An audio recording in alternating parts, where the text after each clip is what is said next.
there's been nothing like it before, and it's been badly needed by the department, and I suppose it can be our legacy to the department, this website being maintained for future students.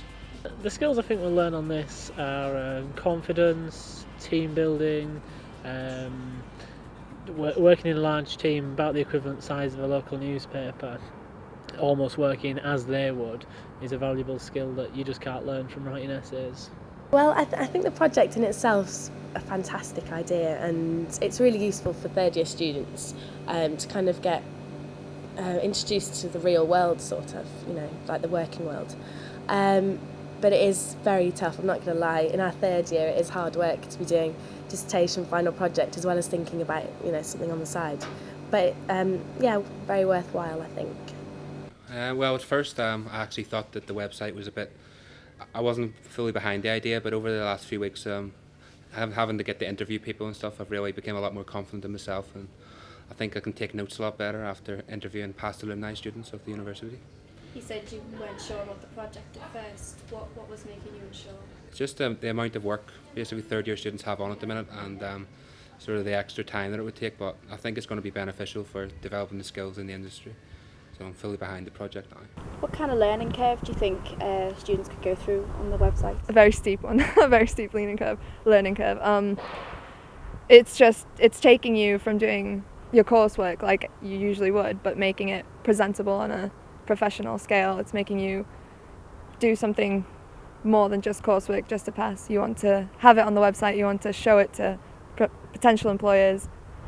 It's just about learning real work, world of work experience. I first became involved with one of my tutors came to me and said he liked my attitude and what I'm doing in class, and he thought it'd be a good opportunity for me to maybe go onto the website, and thankfully made me level 1 news editor, so it was a good opportunity to gain some experience, leadership, things like that really, so it's a good opportunity. I mean, there's so many good things about it. It brings all the 3 years together, which is a good thing. It looks good on your CV. I mean, like, for example, some people already got like editor or content editor. It just looks amazing, doesn't it? And yeah, it's a good preparation for real life, isn't it?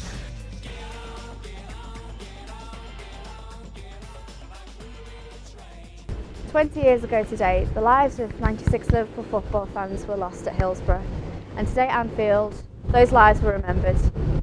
Players past and present were at the service, and it was clear from the 28,000 turnout that the pain of what happened 20 years ago is still raw.